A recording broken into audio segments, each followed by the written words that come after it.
नमस्कार, आप देख रहे हैं खबरों का पंचनामा। मैं हूं आपके साथ परवीन जी।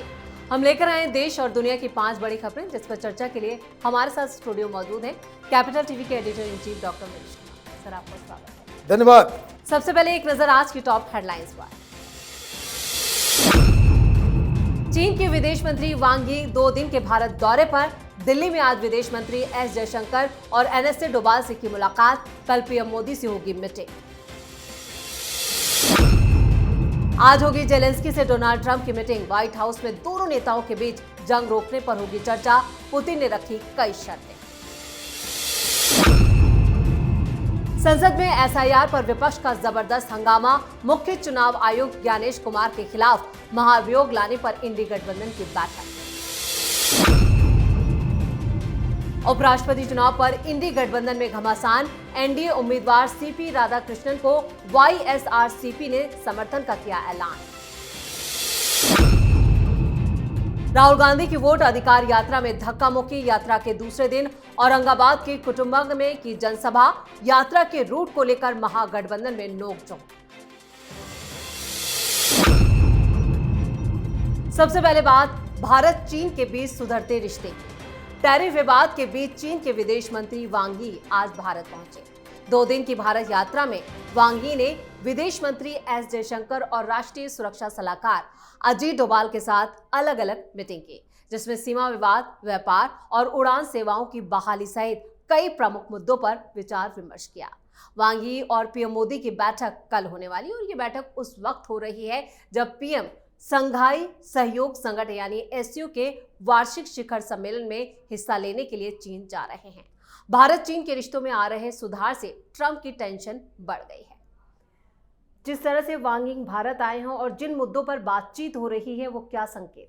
देखिए, अमेरिका के ऊपर सीधा सीधा इसका असर पड़ रहा है। तमाम एक्सपर्ट्स वो सामने आकर के जकारिया साहब का पूरा 5.5 मिनट का वीडियो है, CNN पे उन्होंने पूरा अपना मोनोलॉग दिया कि ये अमेरिका की तरफ से की गई अब तक की सबसे बड़ी गलती होगी। 25 साल का जो डिप्लोमेटिक एंडेवर कि किसी तरीके से भारत को रूस और चाइना के नजदीक जाने नहीं देना है, इस पूरे एफर्ट के ऊपर डोनाल्ड ट्रंप ने पानी फेर दिया। भारत का क्या है? भारत एक ऐसी इकॉनमी है जो एक्सपोर्ट के ऊपर आधारित नहीं है। हमें मार्केट की ज्यादा जरूरत है, हमें प्रोडक्शन करना है यहां पे, और जो कोई भी इसमें हमारी मदद करेगा, जो कोई भी मेक इन इंडिया, सरकार की दृष्टि बिल्कुल साफ है। मेक इन इंडिया यही हिंदुस्तान के विकास का रास्ता है, और जो कोई भी इसमें भारत की मदद करेगा, जो कोई भी हमारे एनर्जी, डिफेंस और टेक्नोलॉजिकल नीड्स को पूरा करेगा, वही हमारा मित्र होगा। आप टैरिफ लगाए, क्या फायदा हुआ? जानकारी ये आ रही है कि हिंदुस्तान के जो एक्सपोर्ट हैं वो इस महीने 21% ज्यादा हो गए अमेरिका के अंदर। ऐसे ओवरऑल 3% एक्सपोर्ट बढ़ा है, लेकिन अमेरिका के अंदर जो हम यहां से सामान जा रहे हैं जिसके ऊपर टैरिफ लगने वाला है, वो दरअसल छलांग मार रहा है 21%। तो इसका मतलब क्या हुआ? इसका मतलब ये है कि भारत को आपने 50% लगाकर चाइना के ऊपर लगाने में आपको उसी लॉजिक से आपकी कपकपी छूटने लगती है। तो डोनाल्ड ट्रंप की फजीहत न सिर्फ अमेरिका के अंदर बल्कि अमेरिका से बाहर भी हो रही है। और सबसे बड़ी बात, और ये प्रधानमंत्री मोदी और सरकार की तारीफ में करनी चाहिए, हमने ये सारा काम बिना बोले ही कर डाला है। कोई लंबा चौड़ा कोई स्टेटमेंट बगैर दिए हुए हमने अपनी स्थिति ऐसी मजबूत कर ली है कि व्हाइट हाउस हो या अमेरिका के थिंक टैंक्स हो, जहां मीडिया हो, ये सारे लोग हिंदुस्तान के समर्थन में अमेरिका में अपनी राय दे रहे हैं। जी, खबरों में अब बात ट्रंप जेलेंस्की की मीटिंग की। यूक्रेन के राष्ट्रपति वोलोदिमीर जेलेंस्की आज रात को डोनाल्ड ट्रंप से व्हाइट हाउस में मिलने वाले हैं। जेलेंस्की के साथ यूरोपीय यूनियन के प्रमुख नेता भी मौजूद रहेंगे। जेलेंस्की ने वॉशिंगटन पहुंचने के बाद सोशल मीडिया प्लेटफॉर्म एक्स पर एक पोस्ट भी लिखा मैं वॉशिंगटन पहुंच चुका हूं, मैं राष्ट्रपति ट्रंप से मिलूंगा, हम यूरोपीय नेताओं से भी बात करेंगे, मैं निमंत्रण के लिए आभारी हूं, हम सभी इस युद्ध को जल्दी और विश्वसनीय रूप से खत्म करने की प्रबल इच्छा रखते हैं और शांति स्थायी होनी चाहिए। इस बीच रूस की तरफ से यूक्रेन पर एक और बड़ा हमला किया गया। रूस ने 4 मिसाइलें और कई ड्रोन यूक्रेन पर दागे। वहीं 15 अगस्त को पुतिन ने ट्रंप से भी मुलाकात की थी, जो पूरी तरह से बेनतीजा रही। व्हाइट हाउस में जेलेंस्की और ट्रंप की मुलाकात, लेकिन रूस ने भी अपने तेवर साफ कर दिए। देखिए, इसका मतलब है कि कोई डील नहीं होने वाला। डिप्लोमेटिक लैंग्वेज पे जरा ध्यान दीजिए। जेलेंस्की ने क्या लिखा है? उसने लिखा है कि एक परमानेंट पीस वो चाहते हैं। ये परमानेंट पीस कैसे मिलेगा कि जब आपकी शर्तों के ऊपर पुतिन एग्री कर जाए और पुतिन की शर्तों के ऊपर आप एग्री कर जाए। दोनों लोग किसी एक बिंदु पे आकर के एग्री कर जाएंगे, तभी तो कोई परमानेंट पीस के बारे में सोच सकता है। और क्या शर्तें हैं? शर्तें बिल्कुल साफ है। पुतिन ने साफ कह दिया है कि क्रीमिया हम वापस नहीं लौटाएंगे, और जो 20% जमीन हमने कब्जा कर रखी है उसमें कुछ तो हम छोड़ देंगे, लेकिन 3-4 शहरों का नाम उन्होंने दे दिया कि भाई इससे तो हम पीछे नहीं हटेंगे। और साथ ही साथ ये भी कह दिया है कि नाटो की एंट्री नहीं होगी। नाटो वहां अपने पैर को जमाए, हम अपने बॉर्डर के साथ नाटो को वहां पे एग्जिस्ट करने दे, ये पॉसिबल नहीं है। तो परमानेंट पीस आएगा कहां से? फिर तो वही है कि जब भी पुतिन चाहेंगे तब भी गोलाबारी कर देंगे। और चूंकि बात नहीं बन रही है, इसलिए हमले तेज हो गए। अदरवाइज कोई निष्कर्ष निकलना होता, पुतिन और ट्रंप के बीच ऐसी कोई बातचीत हो गई होती कि भाई हम मना लेंगे, या पुतिन इस बात को लेकर के बिल्कुल अश्योर हो गए होते कि ये डील जो है डोनाल्ड ट्रंप करवा ले जाएंगे, तब तो वो हमले को रोक चुके होते। आप बात करने जा रहे हो और वहां यूक्रेन से वीडियोस आ रहे हैं कि किस तरह से बॉम्ब गिराए जा रहे हैं, किस तरह से। आप दोनों ही बातें एक साथ कैसे हो सकती है? कहने का मतलब ये है कि डोनाल्ड ट्रंप ये जो अपनी सनक में कि नोबेल पीस प्राइज मिल जाएगा यूक्रेन और रूस के बीच युद्ध को रुकवाकर, वो होता दिख नहीं रहा है। खबरों में आगे का रुख करते हैं। एसआईआर समेत तमाम मुद्दों को लेकर लोकसभा और राज्यसभा में आज जबरदस्त शोर शराबा हुआ, जिसके चलते कार्रवाई को स्थगित करना पड़ा। मल्लिकार्जुन खड़गे, अखिलेश यादव, अभिषेक बनर्जी समेत इंडिया अलायंस के सांसदों ने एसआईआर के खिलाफ नारेबाजी भी की। साथ ही मुख्य चुनाव आयुक्त के खिलाफ महाअभियोग की भी बात कही गई। इस बीच हंगामे से नाराज लोकसभा स्पीकर ओम बिरला ने चेतावनी दी। कहा, अगर हंगामा बंद नहीं हुआ तो निर्णायक फैसले लेने होंगे। जनता ने सांसदों को सरकारी संपत्ति नष्ट करने के लिए नहीं चुना है। विपक्ष हंगामा करता रहा। उधर सरकार ने एक अहम कानून पेश कर दिया। सरकार छोटे मोटे अपराधों को अपराध मुक्त करने वाला, यानी सजा के दायरे से बाहर रखने वाला जन विश्वास संशोधन विधेयक को लोकसभा में पेश किया गया। संसद में आज भी विपक्ष का हंगामा जारी रहा, लेकिन सत्ता पक्ष अपना काम करता रहा। देखिए, मुझे लग रहा है कि सत्ता पक्ष को यही करना ही चाहिए। बड़ा इंपॉर्टेंट बिल है, इसके ऊपर चर्चा होनी चाहिए। कितनी बड़ी रिलीफ दे रहे हैं कि आप हिंदुस्तान में बहुत सारे ऐसे अपराध हैं जिनमें जेल में डाल दिया जाता है, जिसमें उसकी आवश्यकता है नहीं। छोटी छोटी चीज़ों के लिए आप जेल में डाल देते हो लोगों को, तो उसके ऊपर सरकार एक रिफॉर्म करना चाह रही है। इसमें तो बढ़ चढ़ के हिस्सा लेना चाहिए, लेकिन आपको हंगामा करने से फुर्सत नहीं है। पब्लिक मनी वेस्ट अलग हो रहा है, और ऊपर से आप यह धौंस दे रहे हो कि भाई हम तो चीफ इलेक्शन कमीशन का जो है वो महाअभियोग में उसको हटा देंगे, ये कर देंगे। ये बेकार की बातें। आपका नेता उधर एसआईआर के ऊपर सड़कों पे यात्रा भी कर रहा है, तो पार्लियामेंट चलने दो। पार्लियामेंट में आप हंगामा भी कर रहे हो, उधर सुप्रीम कोर्ट में भी चल रहा है। और सबसे बड़ी चीज है कि ये इतना बड़ा इशू है ही नहीं कि आप लोगों को गैल्वनाइज कर सको। लोग आ ही नहीं रहे, लोगों का समर्थन ही नहीं है आपके साथ। तो आप ये देखिए कि जो नॉन इशू है देश की जनता के लिए, उसको लेकर के आप सुप्रीम कोर्ट का भी टाइम बर्बाद कर रहे हो, संसद का भी टाइम बर्बाद कर रहे हो, मीडिया का भी टाइम बर्बाद कर रहे हो और अपना टाइम तो आप ऑलरेडी बर्बाद कर ही रहे हो। जी, और खबरों में अब बात उपराष्ट्रपति चुनाव की।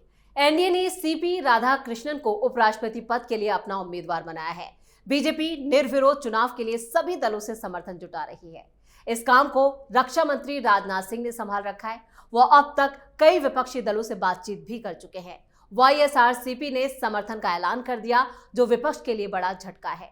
उपराष्ट्रपति चुनाव को लेकर इंडिया अलायंस भी बैठक कर रहा है, लेकिन उससे पहले ही टीएमसी ने कांग्रेस की टेंशन बढ़ा दी। टीएमसी ने कहा है कि वो विपक्ष का उम्मीदवार किसी गैर राजनीतिक व्यक्ति को चाहती है। और उपराष्ट्रपति का चुनाव जो है वो सितंबर को होने वाला है, लेकिन इस बार विपक्ष भी पिछड़ता हुआ दिख रहा है। उपराष्ट्रपति चुनाव में जो समीकरण है वो विपक्ष के खिलाफ शुरू से ही खिलाफ है। लेकिन समस्या क्या है, जब से ये उपराष्ट्रपति का मसला आया तब से मैं कह रहा हूं, ममता बनर्जी कांग्रेस पार्टी के किसी भी उम्मीदवार का समर्थन नहीं करेगी। They will walk out of it. वो कांग्रेस पार्टी का किसी उम्मीदवार को नहीं चाहती। और ये काम आपका अरविंद केजरीवाल भी करेगा। क्या है संख्या तो एनडीए के फेवर में है। 423 वर्सेस 313 ये आंकड़े हैं टोटल। अब उसमें भी बीजेपी ने कहा कि हम विपक्ष की पार्टियों से मिलेंगे और निर्विरोध रूप से इस चुनाव को करवाएंगे। राहुल गांधी नहीं मानेंगे। क्यों? क्योंकि जिस व्यक्ति का नाम आया है वो तो 16 साल की आयु से ही जनसंघ, संघ, आरएसएस और भारतीय जनता पार्टी के साथ जुड़ा हुआ है, जो निरंतर 40 साल से ऐसी पार्टी के साथ जुड़ा हुआ है जिसकी सरकार नहीं हो। उस व्यक्ति के कमिटमेंट को आप समझिए। वो वहां अध्यक्ष भी बने, वहां सब कुछ हुआ। अब राहुल गांधी क्या कहते हैं? राहुल गांधी कहते हैं बीजेपी के साथ हमारे आइडियोलॉजिकल फाइट है ना। अभी पता नहीं, अभी तो आप वो एसआईआर के ऊपर आ गए। अभी कुछ दिन पहले ओबीसी कर रहे थे, तो ये भी तो ओबीसी है। और सबसे बड़ी चीज, दांव देखिए प्रधानमंत्री मोदी का, इसको कहते हैं पॉलिटिक्स। और इसलिए राहुल गांधी टिकते नहीं हैं। आपने तमिलनाडु से एक ओबीसी को उठा लिया, उनको ऑलरेडी आपने, क्योंकि आइडियोलॉजिकल कमिटमेंट इनका तो देखिए ना। अभी वो महाराष्ट्र में राज्यपाल हैं। डीएमके अब ये कह रहा है कि भाई अब एक तमिलियन को हम वोट ना करें तो फिर किसको? राहुल गांधी के किसी व्यक्ति को करें क्या? राहुल गांधी की तरफ से कोई मुस्लिम चेहरा आएगा, ऐसी जानकारी मिल रही है। क्या आप मुसलमानों का वोट लेने के लिए वो एक कोई मुस्लिम चेहरा वो सामने लेकर के आएंगे? लेकिन डीएमके अब ये कहना शुरू कर चुकी कि भाई आप किसी तमिलियन को खड़ा करोगे तब तो हम तुम्हारे साथ हैं, नहीं तो हम इनको ही वोट करेंगे।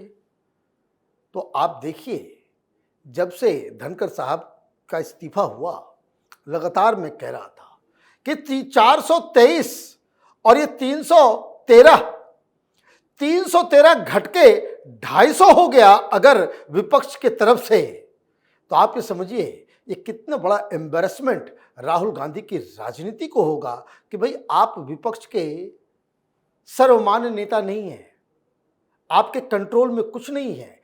और ये इलेक्शन में यही भारतीय जनता पार्टी इस पॉइंट को प्रूव करने जा रही है। सही कहा डॉक्टर साहब आपने। और खबरों के आखिर में बात राहुल गांधी की, जो बिहार में वोटर अधिकार यात्रा कर रहे हैं। आज यात्रा का दूसरा दिन था। राहुल गांधी आज औरंगाबाद के कुटुंबा से गुजरे, जो बिहार कांग्रेस के प्रदेश अध्यक्ष राजेश राम का गढ़ माना जाता है। राजेश राम यहीं के विधायक हैं। यात्रा में पप्पू यादव भी नजर आए। यात्रा के दौरान कई जगह पुलिस से धक्का मुक्की की खबरें भी सामने आई। दोबारा से लेंगे स्लाइड को। यात्रा के दौरान कई जगह पुलिस से धक्का मुक्की की खबरें भी सामने आई।